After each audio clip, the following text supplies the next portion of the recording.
Yeah.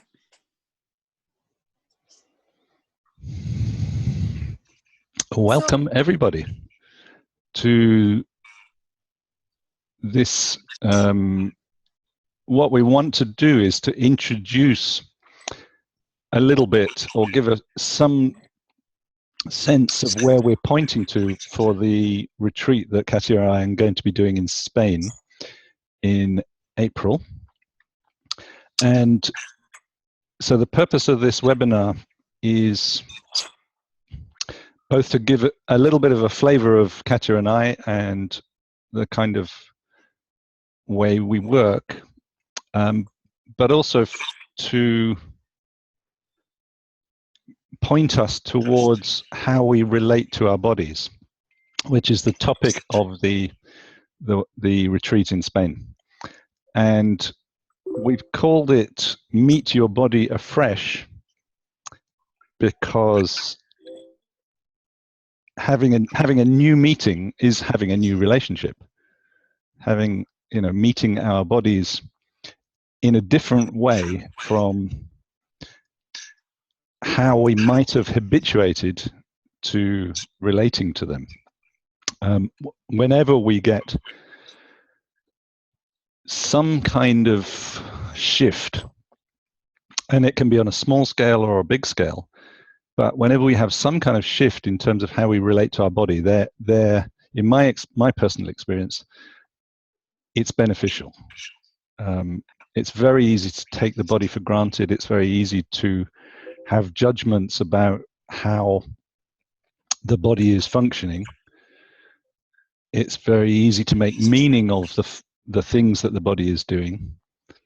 And any time that I have shifted my relationship, it's been both helpful to my mental state, but it's also been helpful physically. I've experienced a change of energy level, or I've experienced a change of levels of pain, or levels of tiredness, or all sorts. So we're going to talk a little bit about that, experiences that both Katja and I have had on different kind of levels. Some of them are kind of light levels, what I would call light. They're little changes. They're little changes, but the impact of those little changes can be very big, and other ones can be much deeper. And both Katja and I have experienced big physical changes. Okay, that's probably as much as I'm going to introduce. Do you want to take it from there, Katja?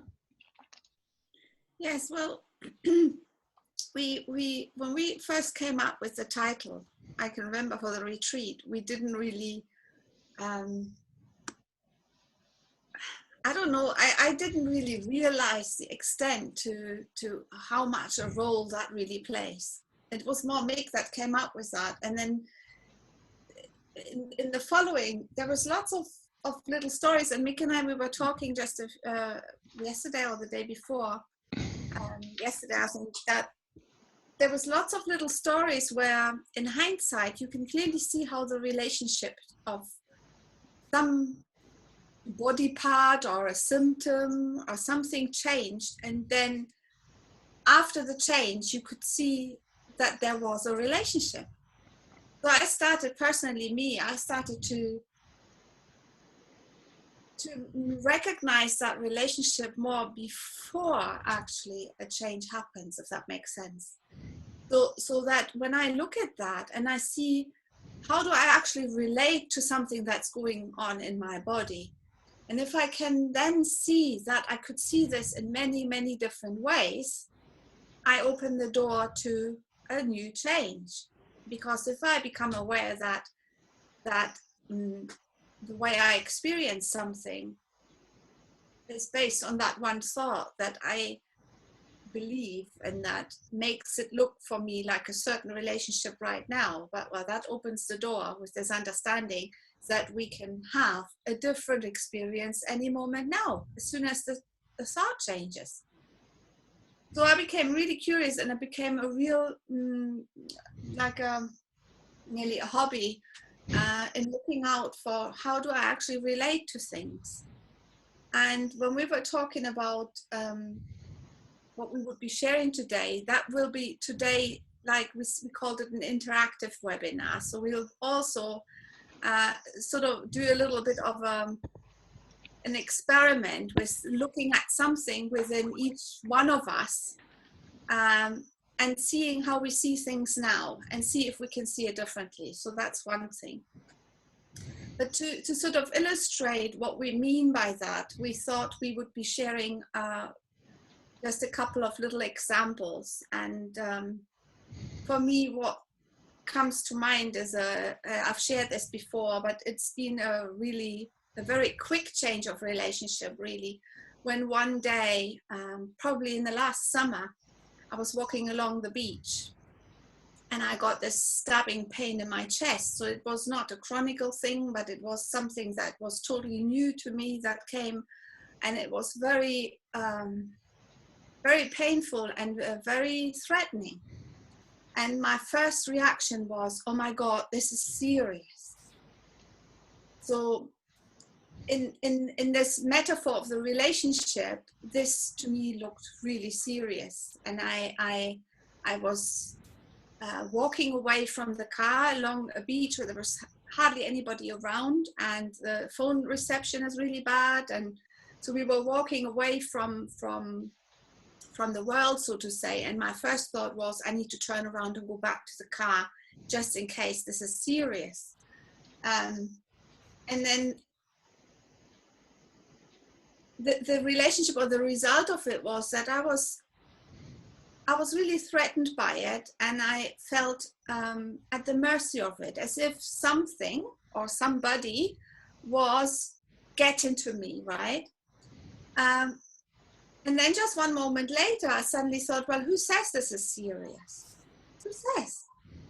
And then I had the next thought popped in, and it was clear that I wouldn't want to listen to that, because I suddenly knew that if I listened to that worried thinking and that frightened thinking, I wouldn't be hearing if it's really serious, because life would really know it's serious. Life would really come with clarity, knowing that I would need to do something about this now. So in that moment, it all fell away. And I just kept walking. I just kept walking along the beach away from the car. And then maybe 10 minutes later, I suddenly checked in and it was all gone. So I think that's quite an extreme change of relationship, because suddenly I was not at the mercy of something or somebody, and the symptom even had completely cleared, and I still have no idea what it was, and it never happened again, or it never came back in a way that I would need to find out what's happening there. But it was a real pain, and my relationship to it changed. So I hope this serves to illustrate what we mean by the relationship and how we see this. But I bet you Mick has got a better example even to share that, because that's what this is all about, isn't it? Yeah, this is your baby here. But what I would also like to say, just quickly, Mick, is that when you have questions all in between, or just you can also raise your hand when you go to the participants field down on the bottom, and we'll hopefully see that. I'm just putting this little window to the side, so the chances are that I can see it better. Okay. Yes. So I'm looking forward to hearing yours now, Mick. Okay. Well, I funnily enough, I wasn't going to. I'm going to also share something about chest pain or chest discomfort, which is, I wasn't expecting to share, but it's a slightly different angle on relationship, because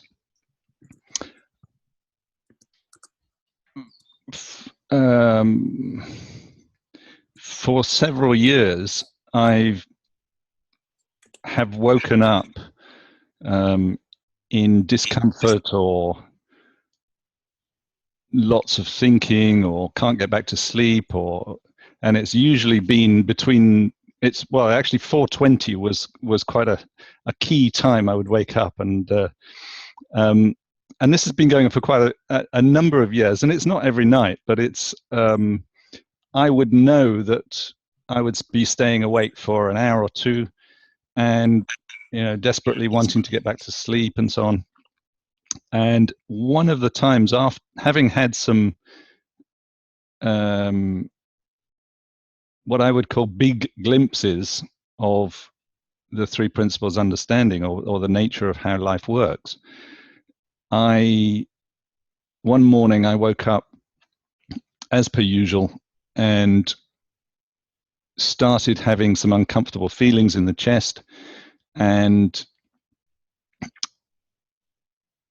I was staying with the feeling, as it were, or feeling into it in ways that I'm practiced at, if you like, from many years of Tai Chi practice and meditation practice. So I'm practiced at being with sensation.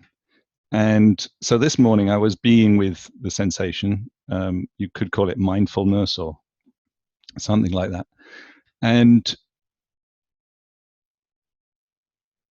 with an understanding of the role of thought, there was a very different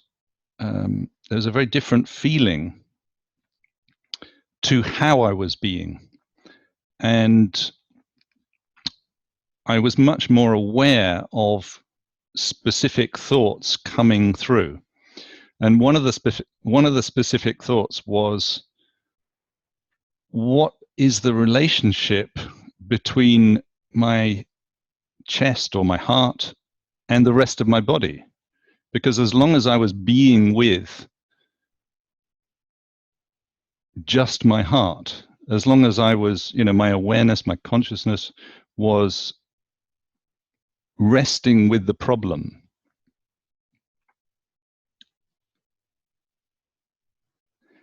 I was completely unaware of the rest of my body.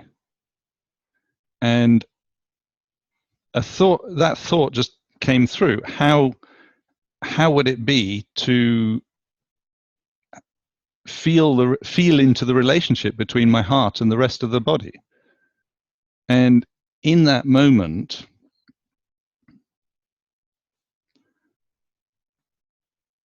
the rest of the body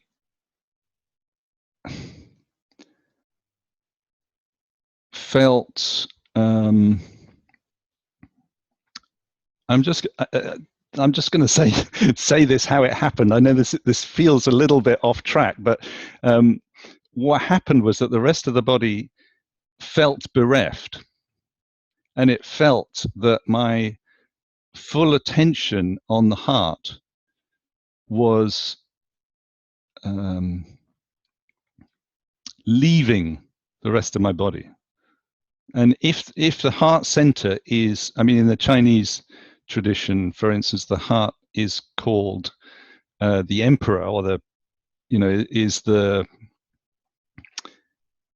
one who presides over the whole system, the whole physical and energetic system. And it was completely understandable that the rest of my body would feel bereft if my focus was completely on my heart and my heart was in trouble. And what happened was that another thought came, was that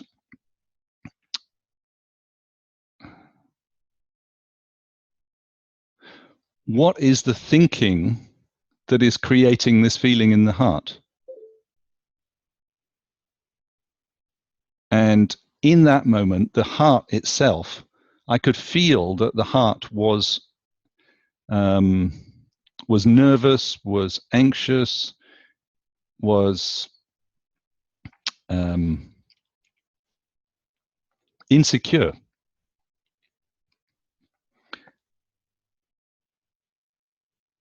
And all of that loosened up my relationship to this pain or this discomfort. All of that changed. And it was the feeling was that it was a very old stored, it was a storage place for thought.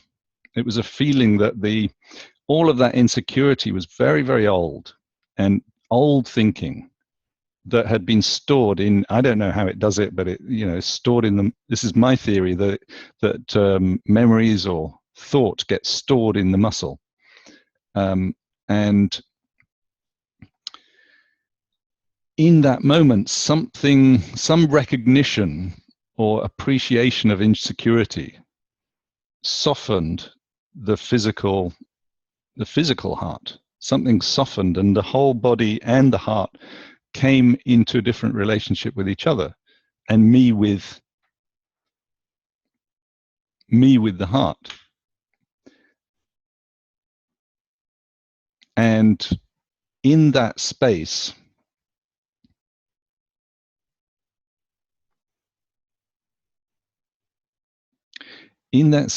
I was in a very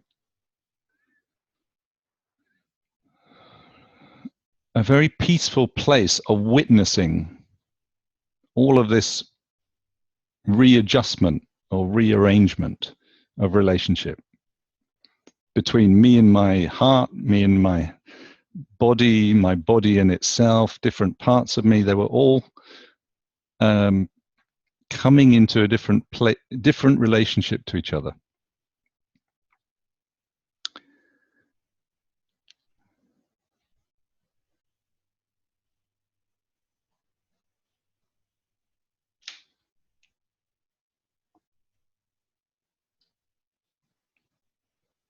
So I'm going to pass it back to Katja.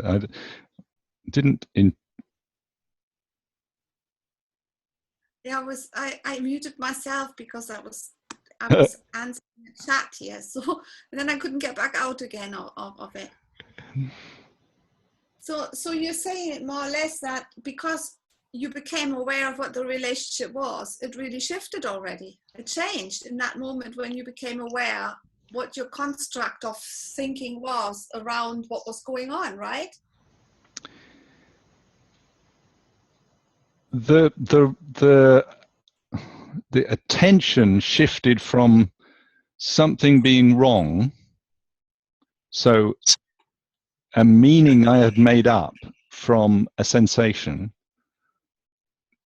There was some, the meaning I gave it was that there was something wrong. And what shifted was that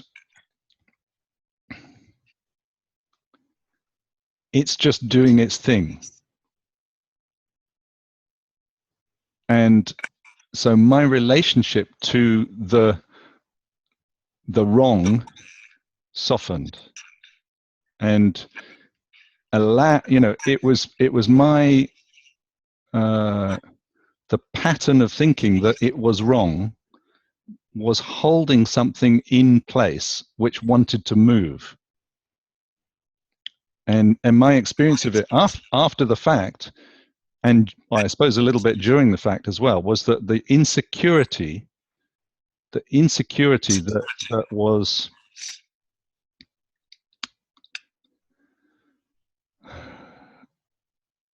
energetically keeping the problem in place, the continued insecurity, which has been going back for years, as I uncover more and more of my insecurity, there's many years worth to uncover. as it uncovers and releases into awareness, then there's a different relationship. That's, yeah. Sorry, does that answer your question, Katja? Yes, but I just thought it's quite nice to see it that way, because when we can see this in hindsight, right? We are just talking about examples where afterwards we see how something changed. Yeah. We both saw that when we look at the relationship we have with things now, that can be like a helpful.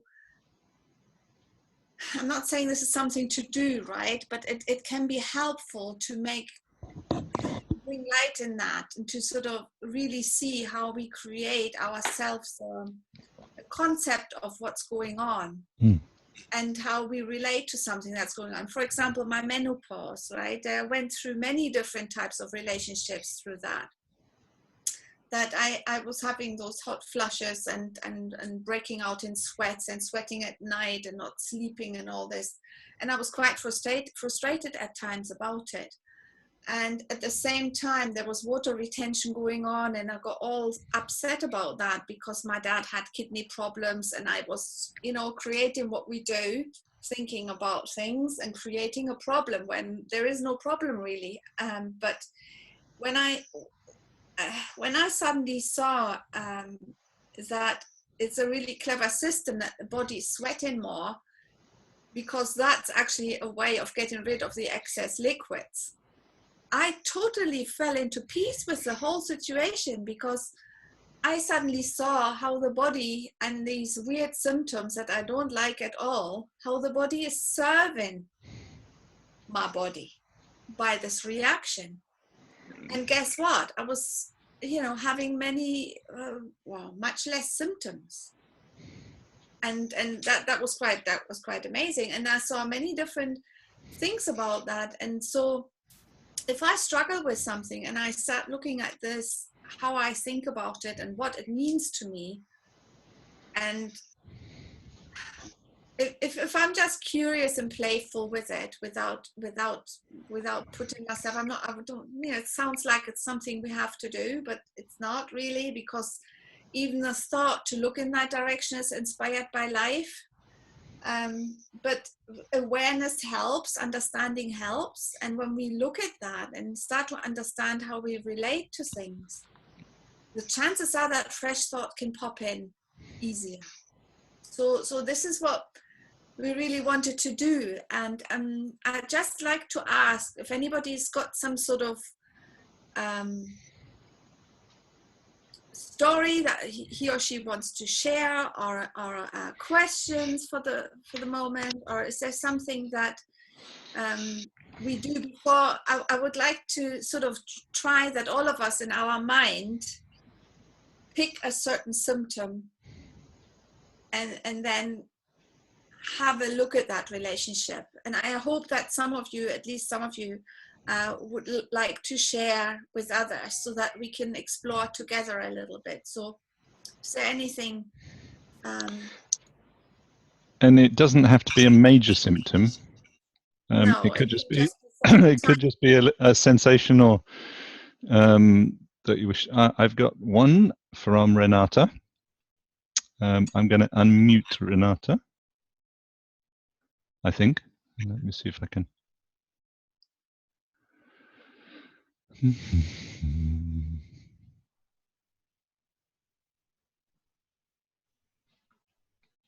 Hi. Hi there. Okay, Katja, we spoke about doing this. You guide me. Had a chat with Katja yesterday, and she, at some point,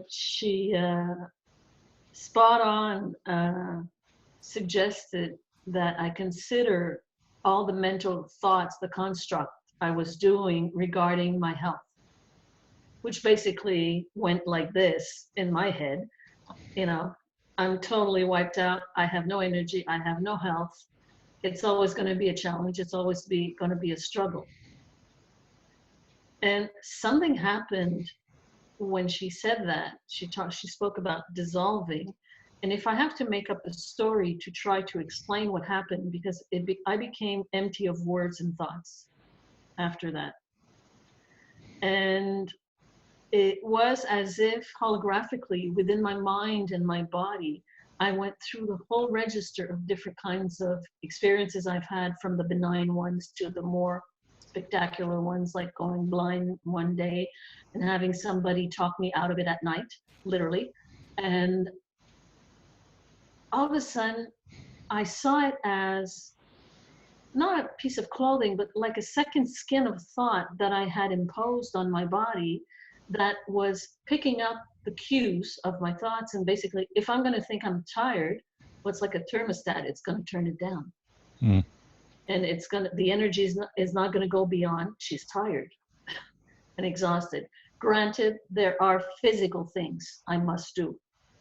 Here, Jeff, my green smoothie and different things. Good night's sleep, common sense things in the world of form. However, my whole life almost, not better than anybody, but Katja pointed out that it might be helpful. So I'm trusting your love, Katja. Instead of coming from a victimhood place, I'm a perfect example of how thoughts impact health. I can literally make myself sick within hours or days. Go from, I can do my home stuff, to bedridden totally. And I didn't realize, I kind of knew it, but it hadn't sunk, I don't know the words, sunk in, dissolved, whichever, this is why you must help me, until yesterday. All of a sudden it was like, I was me, but it was something else that I had taken on like a role from the thoughts. And I remember for years going in official psychiatric therapy to try to explain how come I was so sick. Now, taking in consideration that even if I was doing the best common sense things for my body, I was still bedridden. I was still not able to do much. And I did notice that the more the doctors wanted to talk about what was wrong, the more thoughts about it came in to my head. And it became this construct, this incredible saga, Renata's victimhood quest kind of thing. Totally not fun, totally freaking out. I wasn't suicidal, but I was really, really looking forward to dropping dead, because this was bloody awful. And now that I look at it, listening today, I recall sitting in the doctor's office and he's going, describe it for me. And I'm going, well, when I remember this horrible, horrible thing, and all of a sudden I'm going like, oh my God, I feel like I'm shutting down, and I could feel the energy draining inside of me. I've done reflexology, harmony, and energy field work and all that. And it was like, okay, if I, again, making up a story, if I'm going to make it cartoon-like, if it was like somebody in an airport going, okay, we're going to shut runway number 10, and okay, number 8 is not accessible anymore, and nobody's taking off here, and I would go physically numb. I would feel it creeping moment by moment, by thought by thought. Physically, I would feel myself being drained until I was sort of like zombie-like caught in my body, not being able to sleep, to move or do anything. It felt like having done harakiri and having my guts there. And then the doctor would go, oh, you explained that so well. Now, thank you, go home. And now I know that mine would kind of going, are you nuts? There's something more. But what's different that I'm looking for words to try to explain it, and should I have a more poetic or concise explanation, I'll give it to Katja so she can post it. But it's all of a sudden like life is being breathed through me, because all those thought construct, this thought form, with Theosophists, early 20th century used to call it thought form. You know, there's a thought that has an energy vibration or construct, and you add more fuel to the fire, and it becomes this gargantuan thought form that's going to keep feeding off the creator. Well, energy-wise, that's what it felt like most of my life for me. And if I close with the story about the doctor, not for the Hollywood effect, but for how amazing this innate well-being is, lots of drama. I was 16 and a half, and I couldn't see anymore. I woke up one morning and I was literally blind. And by the time I remember trying to talk about it in the 3P Supermind thing and just sobbing the story off. But listen to the marvel. I'm waking up, I'm blind. I hide under the blankets. I pretend I have the flu. By the time evening comes, my stepmother brings me to this very intuitive local doctor in the village. And he asks her out. I hear him pushing the paper tissue box, and all he says was, "It's okay. You can cry." And at that time, I didn't realize that what I didn't want to see was whatever the thought construct that was scaring me. And I became literally blind to it.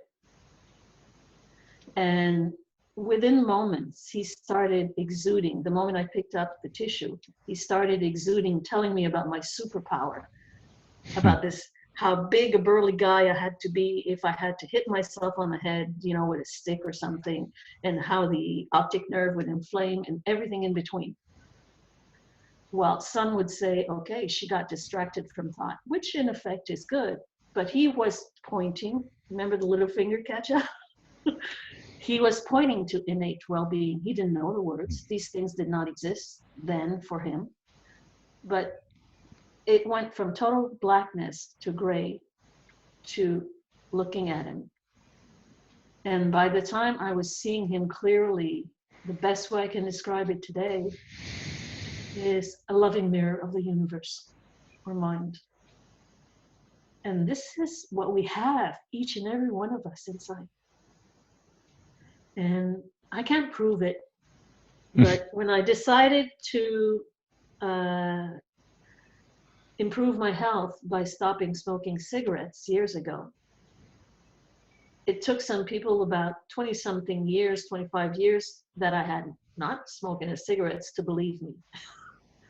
But somehow the day I decided to embrace my health that day, this thought that I was on the path to maintaining health, not restoring health, got me to stop smoking cigarettes.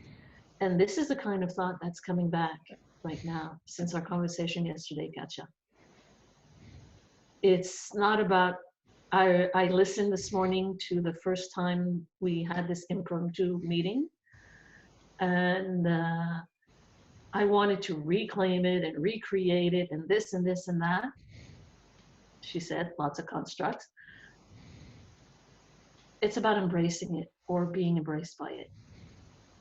And the thoughts do make a difference. I could start and I'm definitely not going to go in the Hollywood version of how the thoughts make you feel bad and everything, because I still have a very strong tendency to go over the cliff on that one. And people are going to go, could she stop talking? We'd like to feel good now. So I hope this helps. Well, thank you for sharing this very powerful story, Renata, because it shows that literally when we have an idea, that somehow that idea literally creates that in our own view. It's like when we are freshly in love, when we got this idea about this lover, right? It's like we're wearing those pink glasses and we're seeing this person through those pink glasses. I'm not saying that's good or bad, but that's just what happens. And later, you can take the glasses off, and that's when you really know what, from the neutral, unconditional love perspective, what kind of relationship you do have to the person. And that's the same with our body. We are kidding ourselves on a lot of the times, and the nature of the human experience in a way is that it's all coping mechanisms and all makes sense at the time. Because you must have seen something that was pretty horrible, and you until you were able to deal with it, and crying, for example, there was a good reason for that thinking to be there, and it protected you in the moment. But the problem is always that it doesn't always serve us for long. It only serves us in the moment. But this conditioning, if it sticks around and it becomes the lens we see through long term, that's then when health issues sort of become a problem. That was very good. But even then the body could recover, even if that lens fell away. I'm convinced, and that's just my personal belief, that the body cells are capable to amazing repairs. Let's call it that. As soon as this conditioning falls away, like Mick said, the symptoms weren't needed anymore when the thoughts fell away. The symptoms of that one relationship that we have with whatever it is, they are not needed anymore once the relationship has changed. Yeah, and that's it's cleaning the glasses that we see through, right? And as soon as we clean the glasses, we see it clearer, and then there is simply no symptom there, because it's like dust particles we have on the glasses or something like that, and then we're seeing all gray. But that's wonderful. It makes a lot of sense, Katja. All of a sudden, the whole story around the story is one of power instead of a victimhood story. It's a perfect example of, you were intuitively spot on, things I did not wish to see, things that I had that were scary. And that doesn't matter what it was, because the wonderful part is when I had basically stopped looking at the shadows, literally the light came back on. Yeah. Okay. Wow. Thank you. Well, thank you.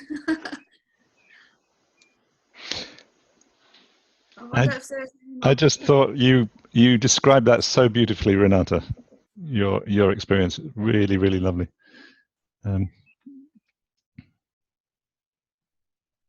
Sorry, what were you going to say, Katja?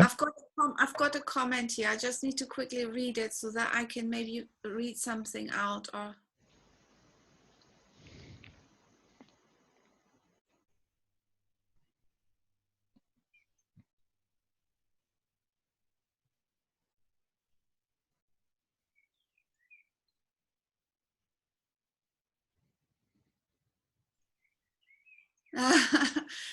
yes. Okay. So Brett needs to go, and I'm saying goodbye, okay. Brett. Bye, Brett. So, Michelle, would you? Where are you? Hang on a minute. Shall I read this? Maybe Michelle asked something, whether I could speak about something I said in an interview I've done with Julian Freeman. I said something like, I started looking to a body not as a given something that really exists and is what it is, but as something that comes after the fact of creation. I mean, that dives in at the deep end. I don't know. Do you think, Mick, that's the time to do this now, or shall we do our exercise and then come back to that one?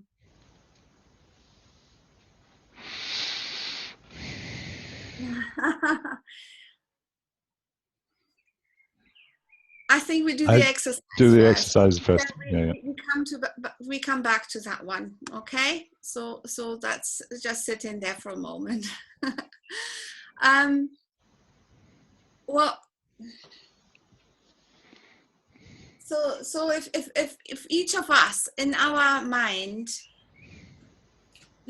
pick just one simple thing, like we said, it could be something very small, it could be a little toothache, it could be a spot on the nose, It could be the lifelong one same thing that we are fighting with, or whatever comes to mind. So just one thing, you know, because I know we all got many things going on, but if we pick just one thing, and just maybe take the position of a good friend, you know, not look through our own eyes, but sort of look at what our best friend would probably, if he or she was in a totally neutral place, how he or she would describe what kind of relationship we have to that thing. Maybe make a little note, because I just see somebody making a note. So if you can, just either in your mind or on a piece of paper, and make a little note, and just allow yourself to step back from it a little bit.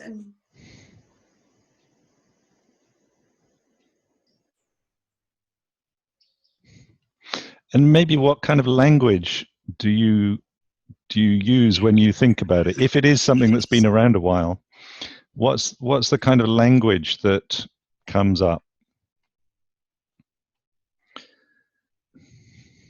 Like, this is a real pain, or Pain in the ass. this is a pain in the ass, or I'm sick of ...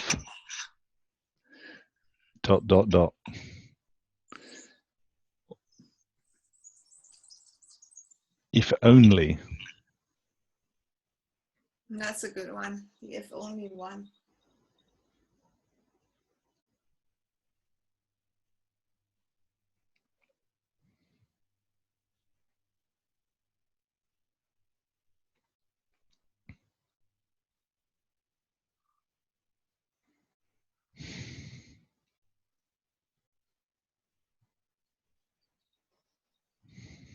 I got one. I think it's not such a good language if I should share this, what my thinking is.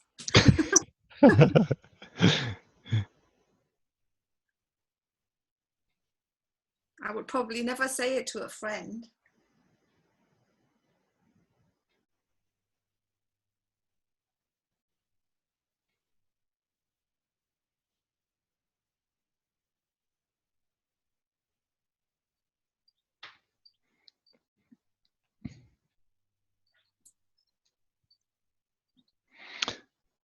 Okay, do most people have something to be going with? It looks like there's quite a few. Okay, so okay, I'm going to just say something that came up for me is, and just hearing myself saying it is I'm really embarrassed.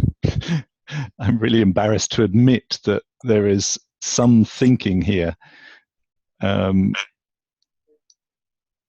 my relationship to my legs. I can feel that my thinking is going, my legs don't support me.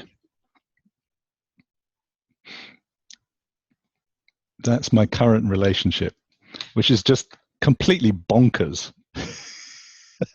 I can feel it's bonkers because they make me, you know, I can walk around, I can move different places. I'm not, you know, if my legs didn't support me, I wouldn't be able to get to this chair. But anyway, any other thing? What have people come up with?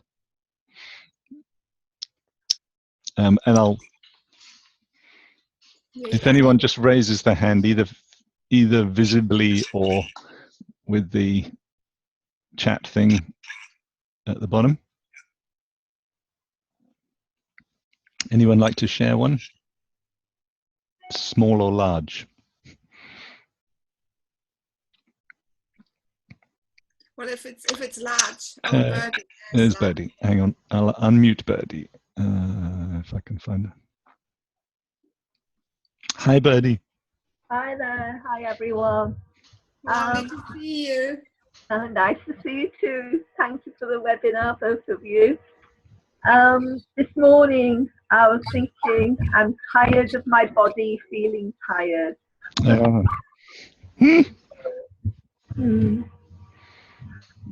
That's a great example. Yeah.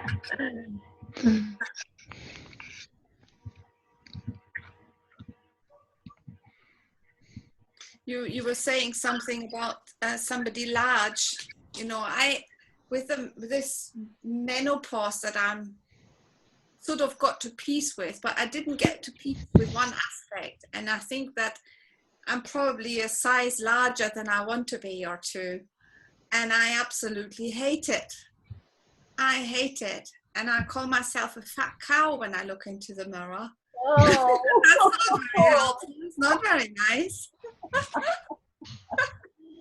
Sorry, but that's yeah. Sorry for the swear words, but I didn't really know until now where I sort of thought, okay, what is it that I'm having an adverse reaction to, and that's actually it. And that's not very nice. I would never say that to a friend.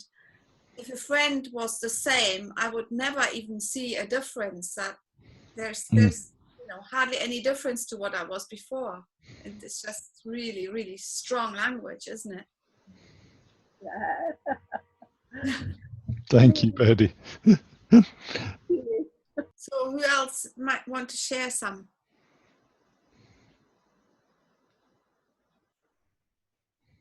Or if they don't want to share, that's also Jana. Hi. Hi there.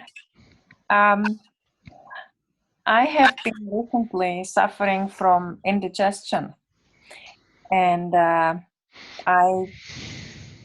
it kind of comes and goes, and I know if I eat more white flour things and more pastry, then I give my stomach hard time digesting it. So I tend to blame myself, tell myself, oh, I wish I didn't eat that, and it's all my fault, and I wish I did not have this problem, and it doesn't let me sleep properly, and it's kind of blaming myself for causing the problem, not having the willpower of staying away from food that's giving me trouble, or eating more than my stomach can handle. Thank you. And would you say there is, would you be able to describe the relationship with that problem or with your stomach? I hate it when I feel like this. I wish I could cut my stomach out, you know, not to feel it. It's kind of, I hate feeling like this. I wish I didn't cause that pain to myself. But it's always afterward. It's like I don't realize when I put the food in the mouth that it can happen. But afterwards, when I eat it and I feel the discomfort, then I blame myself and my body, and I wish I had a healthy digestion, and I wish my stomach would digest anything I put in, which is obviously not. I don't think anybody can digest anything, but some people have digestion, which is pretty good. But so I think it's blame. And quite a heavy expectation. Quite heavy expectation, yes. Expectation what your stomach should be like. Interesting. Thank you. I don't know if anybody else wants to share something, otherwise we'll just go to the next step. Jan, hang on. Jan. Right. I'm not quite sure what I want to say about this, but I have a new situation that's really just an obvious progress from an old situation. I've had a big diagnosis this week for something quite scary, really, to do with my lungs and my heart. And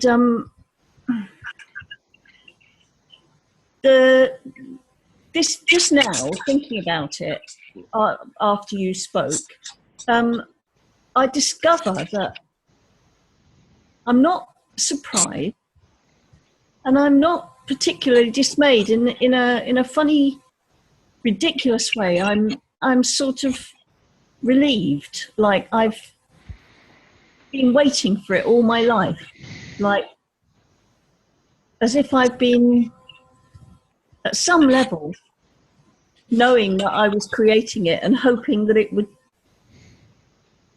come. This sounds so stupid, but almost as if now that I've created a big problem, it's brought me a lot of awareness, and I don't know what I can do about it, but I feel calm about it. Whereas on the face of it, I would have thought I would have been panicky about it, and I'm not. So I have no conclusions about this. It's just a bit new and quite big.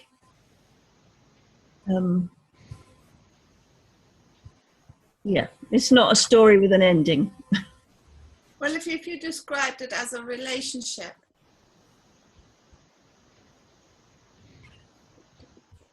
well,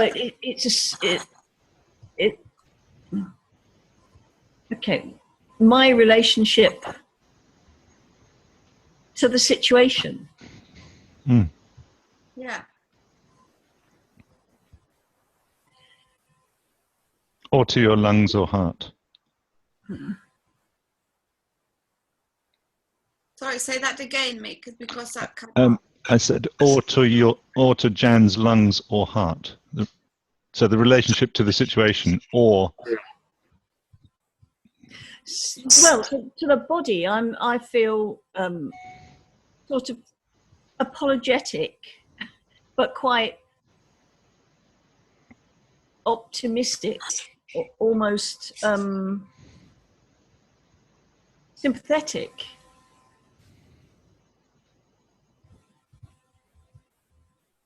Hard to. Well, you know, is it maybe because I spoke with you before the diagnosis when I saw you last time in the UK?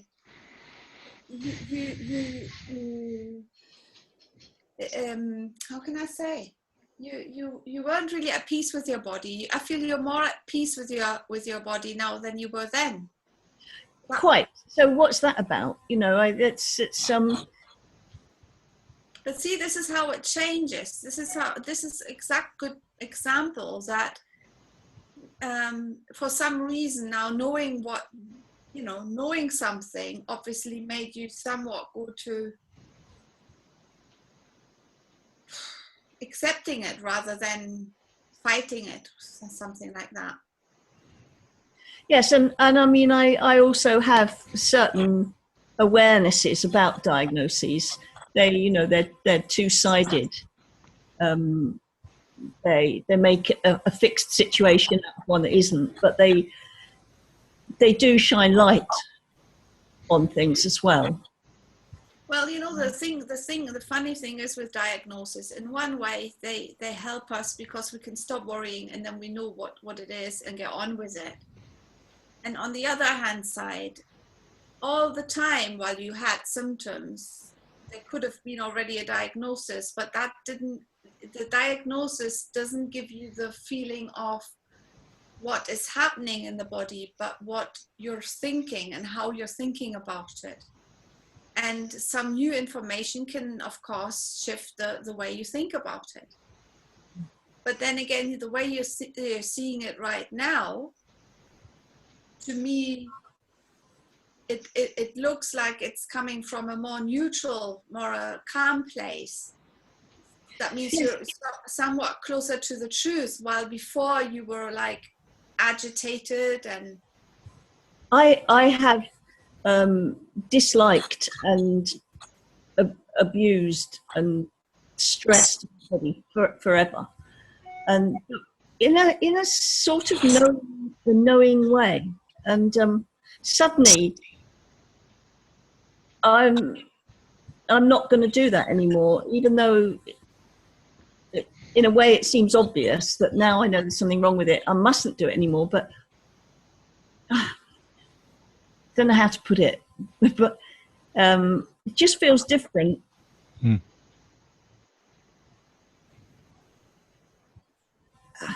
That's powerful. That's very powerful.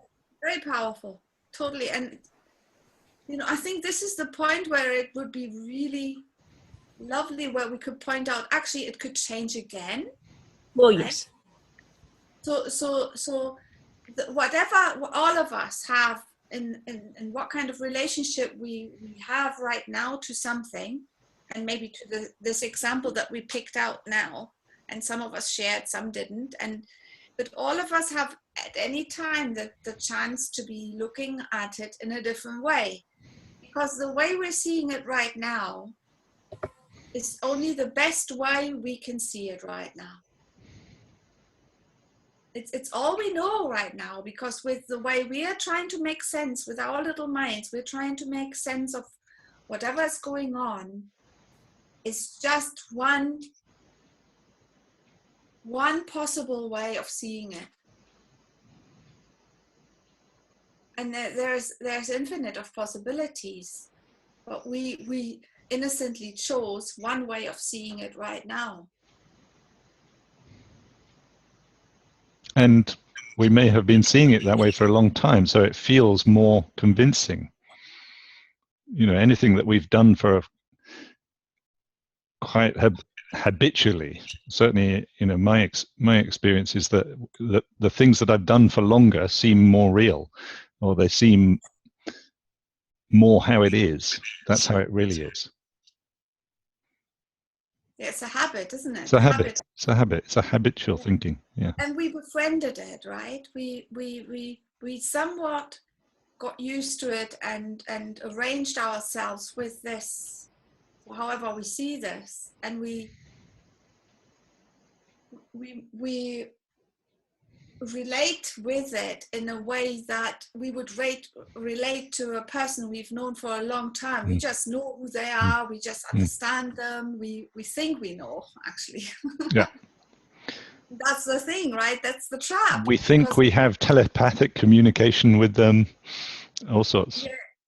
Yes, we're like, well, actually we're sitting totally in the dark. We're only seeing it one way. And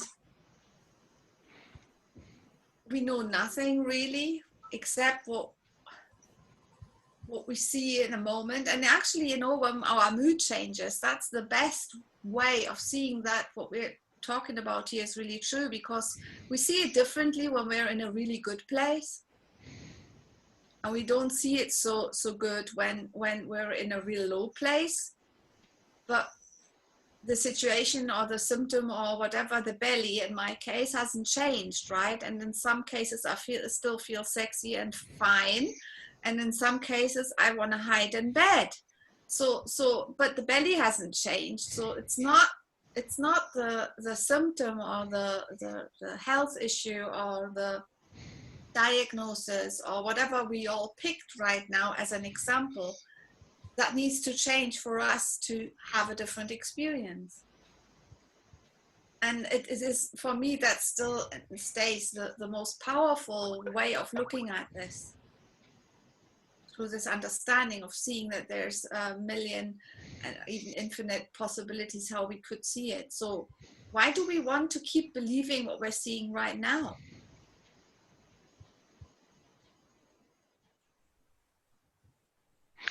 As you were talking, Katja, Sid's description of the mind being spiritual and the brain being like a computer, I mean, applies exactly the same in terms of the body, that what we Sid was saying that what we put into a computer is what we get out. And for me, it's the same in the body, that, you know, if I put that habitual thinking in, and make a friend of that habitual thinking, and make you know, that's what I get out. If I hold this, my legs don't support me, which I've probably been holding a long time, way before, you know, I got any symptoms, or developed a sclerosis.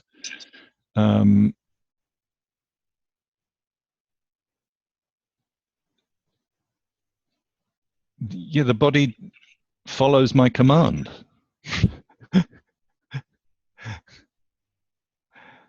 It goes, you know, exactly like you're saying, Jan. You know, it's like that place where you're talking about relief, that you kind of, you see, there's almost a relief that it's come to this, because it brings awareness, it brings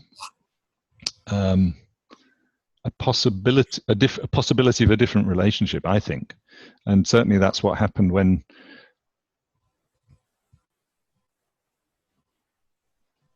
I came, you know, when I came across the principles, having lived with the symptoms of my sclerosis for however long it was, 11 years or something, I could see that it's given me a huge possibility of changing all sorts of things. So, you know, you know, I sometimes call it my laboratory. My physical laboratory it can do what it wants now. You know, and sometimes I talk to people who've got physical, you know, some kind of physical issues, and they get distressed about them, or, you know, whether it's a cold or flu or tiredness or whatever. And I often feel in some ways blessed, because I wouldn't wish my kind of variety of symptoms on anyone else, but there's a randomness to them which is incredibly freeing, because I can see very clearly that my experience doesn't have to be dictated by whatever's going on in my body. I'm not at the mercy of these fluctuations. The thing that I've felt today is that I'm tired of the story that has brought me to this point. You know, I'm just tired of that particular story. Yep. Really? Yep. Time for a new one.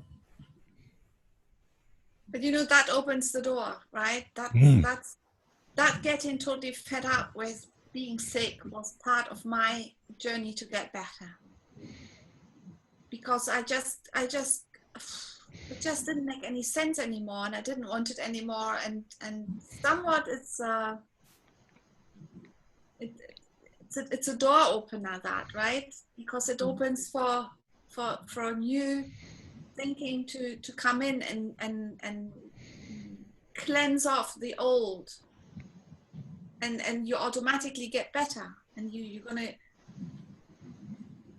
The relationship as a result changes, because when thinking changes, the quality of the concept, or the quality of that relationship that's there, changes to a more neutral, to a more positive outlook, to a different perspective, where we see things clearer. And whenever we see a problem, we're in our habitual thinking.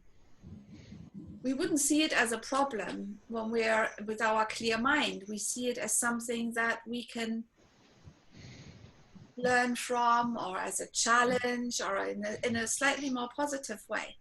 And at the end of the day, we can be totally at peace with it, and it's okay. We know we're always okay. You know, that's the ultimate relationship, really, at the end, is that we're totally okay no matter what happens. Because whatever happens somehow is only in the form, and it's already in the past. I'm looking at the time a little bit here.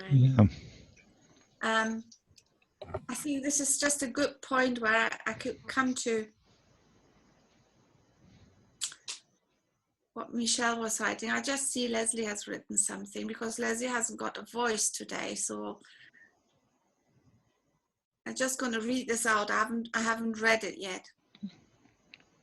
I thought about my breathing, which has recently been challenging, but when I think about it, oh, anyway, I didn't ask Leslie, is that okay to read it if you want to not? Yes? Good. Oh, glad I asked. I thought about my breathing, which has recently been challenging, but when I think about it, it is essential. It is the essence of me. If I don't breathe, I don't exist. So I had a couple of nights where I was having difficulty breathing, but I was just very accepting and peaceful of it. I had no attachment to any outcome, and eventually the morning came. I have very little voice, so I won't speak about it this evening. That's understandable.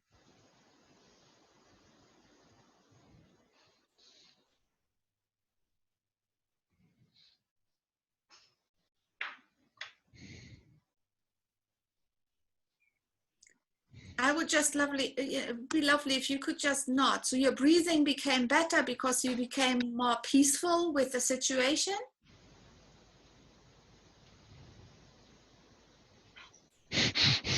Yes, but not yet. So, okay, well, that's a little challenging here.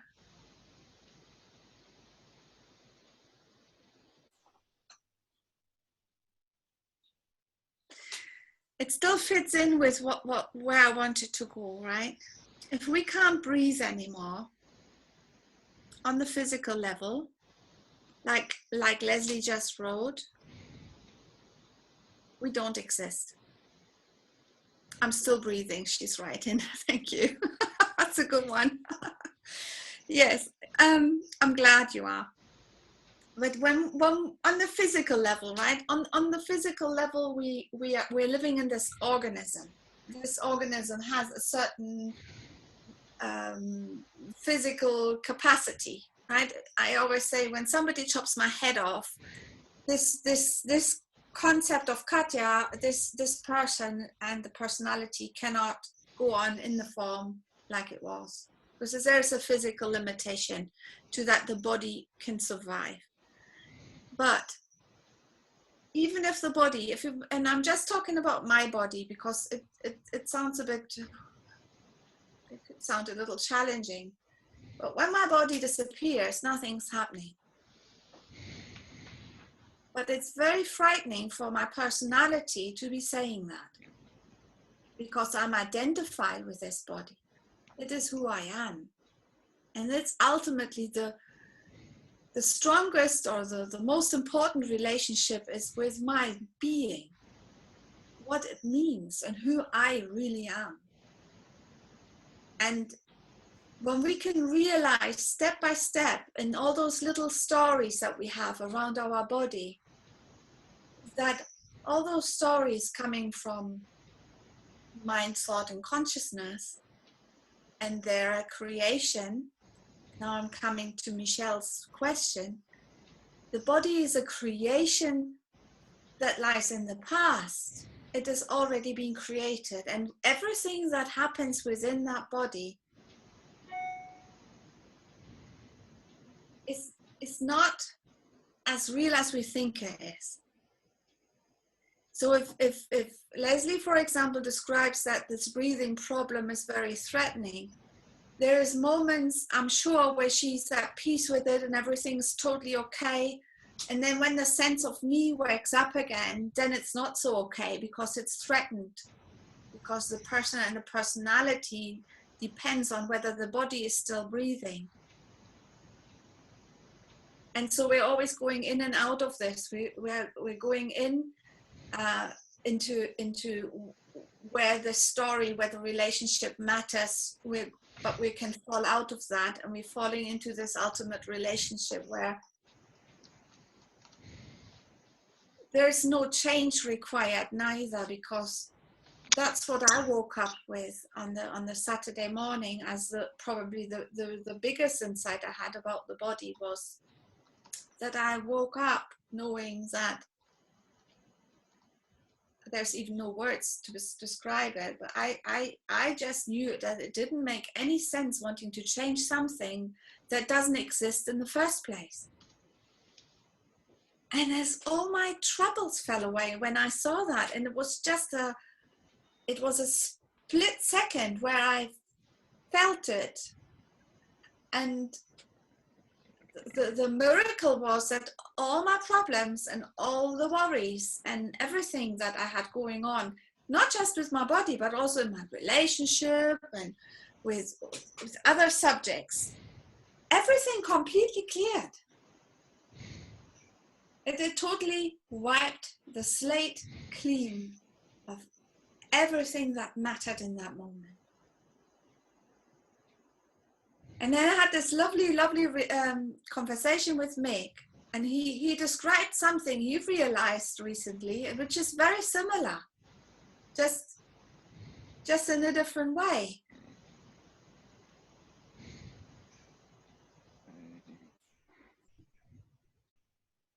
Is that my cue?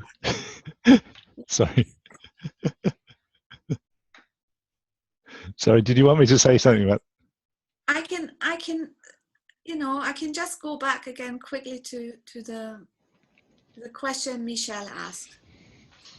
She asked me to speak about this.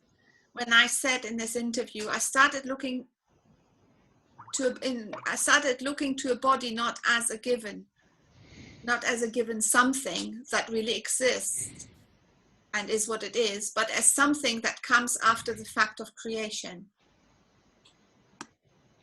So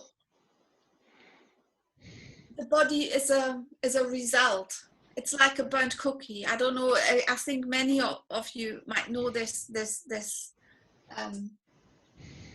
metaphor that Jack Bransky shares a lot, and he quotes, I think, George Bransky and Keith Blevins and loads of people who use it. And I love it because when I first came across the principles, I had a huge big insight about it when I heard it. But it's like burnt cookies come out of the oven. We all bake them because that happens, right? That we burn them, but we just bin them and we don't try to repair them. It's like burnt cookies. Even if you scratch the surface and put sugar on top, they're still not tasty. They're just done. And the best thing is to go back to the kitchen where the creative process is happening, mind, thought, and consciousness. They're baking new experience any moment from fresh thought. So you just hang out in front of the oven waiting for the fresh ones, and they are really lovely and tasty. So it's the same. The body is a burnt cookie.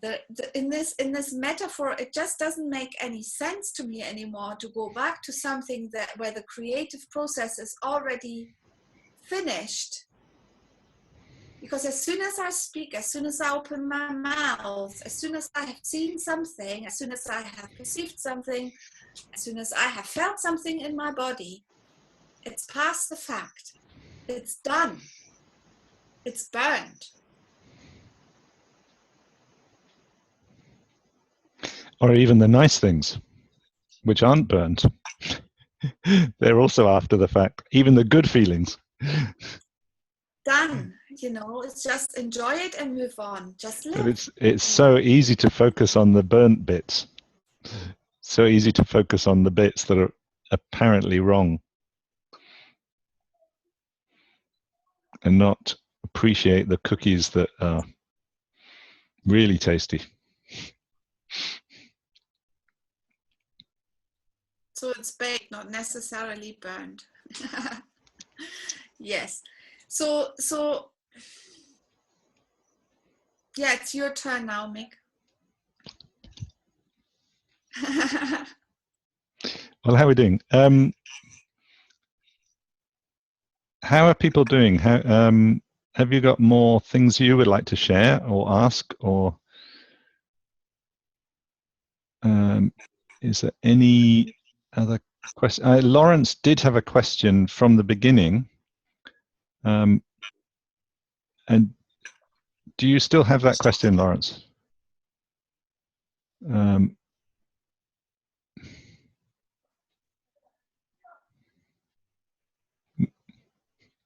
Hang on, I'm just going to unmute you. Probably not right now, Mick. It feels like it's a slightly different conversation. Okay, okay. Another time. In a few weeks in Spain. Okay. Yes, that's lovely. So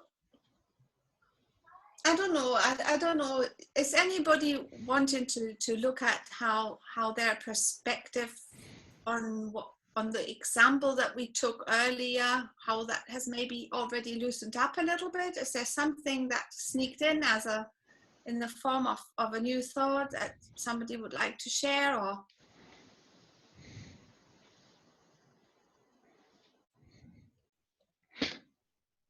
Or we can go back to the few people who did say something and just ask how it's looking now, or how the relationship is now, and if there has been any. Because I know for myself, in the voicing of the relationship, especially publicly, it changes. Even to admit to myself that I was having that relationship, something shifts. yeah, I was shocked when I said it.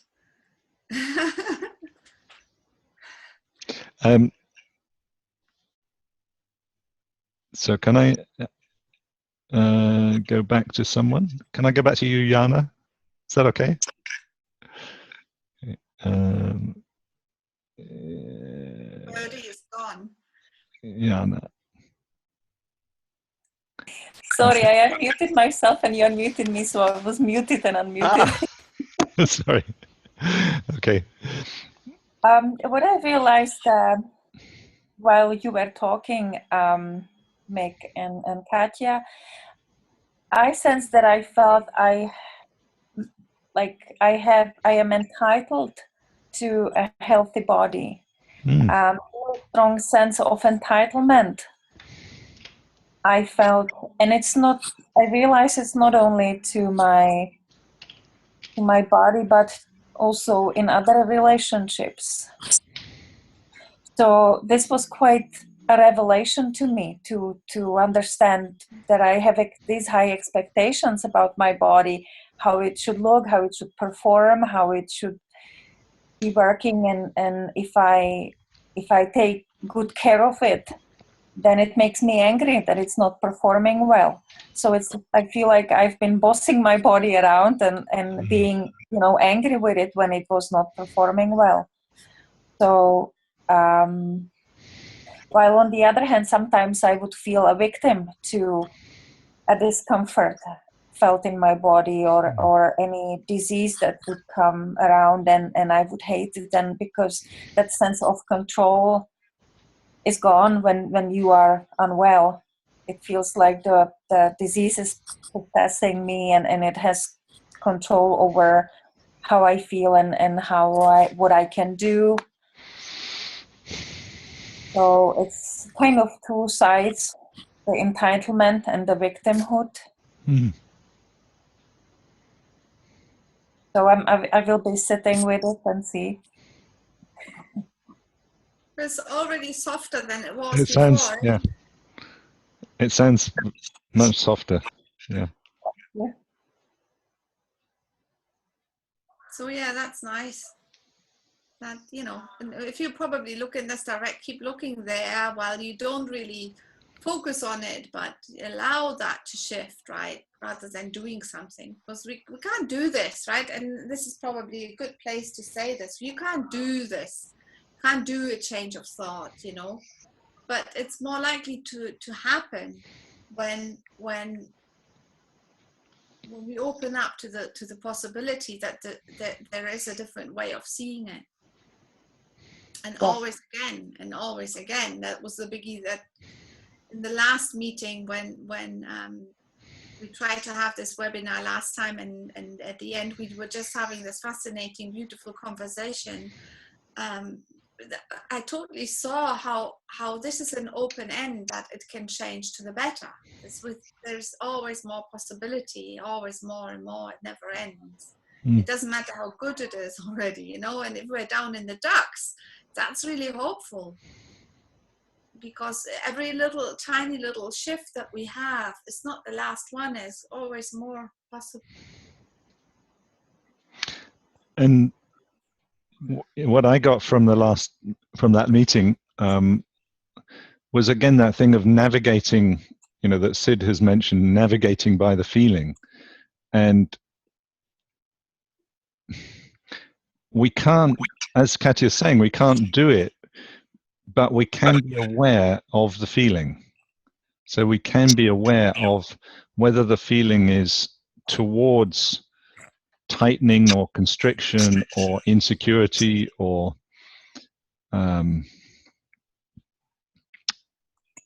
setting something more in stone or any of those qualities.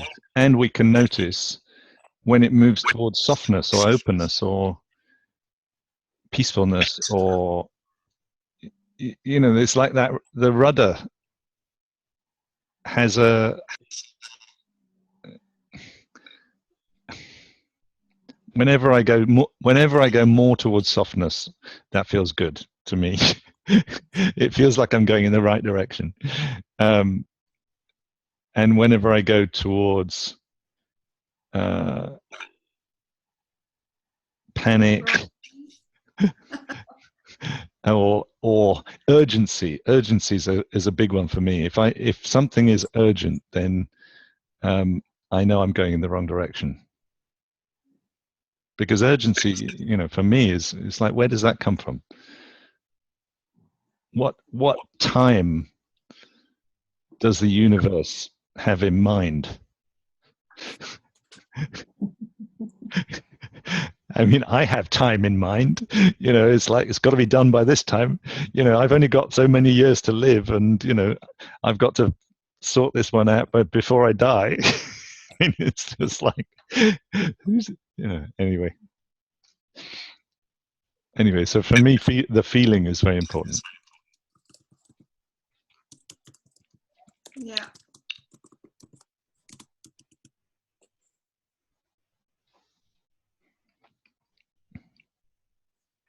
I think the way what you just said popped into my mind, that as a relationship, whatever happens in the body can also look like it's serving us. Because somehow when we run into sticky thinking, and we run into what doesn't feel soft as a feeling, and when our feelings sort of already scream at us, it's always a sign that our thinking is off, and that's all that happens. It's nothing to do with the outside, and it's got nothing to do with having to change something on the outside. And it's the same with the symptoms. And that's the biggest paradox, because if we're okay with whatever is happening in the body and could see it as serving us in the way that we can see we're somehow running against the wall with our thinking, then actually in that moment when we're totally okay with what is and we just see it as serving us, I had it many times that physical symptoms totally fell away in that moment. Exactly when I woke up this morning, you know, 2 days ago, where all the constructed difficulties and pressures and urgencies and insecurities I saw in that moment just totally vanished. And nothing had changed.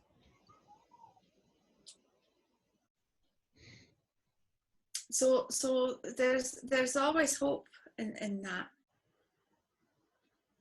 I think that's very, very, very powerful. And just, I mean, to add to that,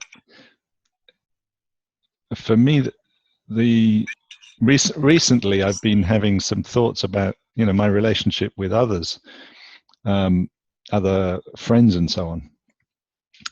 And well, it was in relationship to explaining the principles to a friend, and I could see that there was something in me that was wanting them to understand it, and wanting, it was important to me for them to get it, and I could see them backing off. I could see that the way I was doing it, the feeling that I was doing it with, just wasn't helping them. And instantly, when I came from the place of how can I serve this person, what is the thing that is going to serve them? So exactly like Katja is saying in terms of the body, that word serve shifts the focus completely. On a personal relationship, and I think any lessons that we ever get from any personal relationships, whenever I have put those lessons into the body and see it as that kind of relationship, it has been helpful to me, has been really helpful.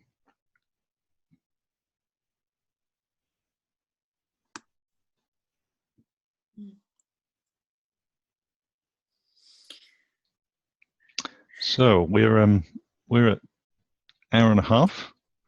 Time slap.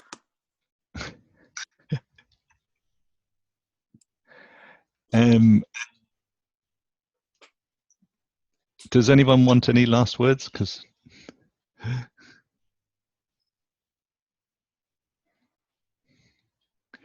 otherwise I'm gonna unmute everyone so that we can all say a goodbye.